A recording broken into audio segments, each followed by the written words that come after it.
दुर्भाग्यवश मेरा दुर्घटना हो गया। मेरा दुर्घटना होना और सामंती ताकत को लगा कि अब तो गरीब का आवाज कोई उठाने वाला बचा नहीं। अभी राइट टाइम है, सही समय है, गरीब का जमीन हम लूट लेंगे। क्योंकि गिरिनाथ सिंह के हित नाथ पड़ते हैं बेचारे लोग, सामंती लोग ताकत यहाँ पर जो है, और मिथिलेश ठाकुर के प्रतिनिधि है। 800 एकड़ जमीन, जिस जमीन पर कब्जा आदिवासी भूया समाज के लोगों का है, बात जबरदस्ती यहाँ के सामंती ताकत इनके फसल लगे हुए फसल को पिछले साल इन्होंने रौंद करके और उस पर नया फसल लगाने का काम किया, और गुपचुप तरीके से अंदर अंदर अंडरग्राउंड, जबकि खतियान इनके पास है।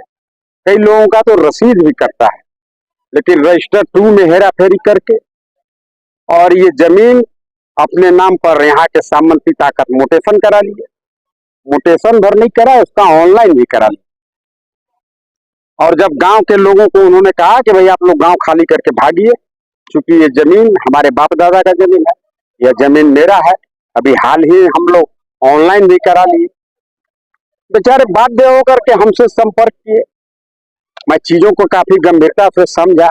मैं देखा कि यह तो सीएनटी कैरेक्टर का जमीन है और यह आदिवासी भूया समाज का जमीन है। ये पूरा 800 एकड़ जमीन हम कह सकते हैं यह भूया और आदिवासी समाज का जमीन है।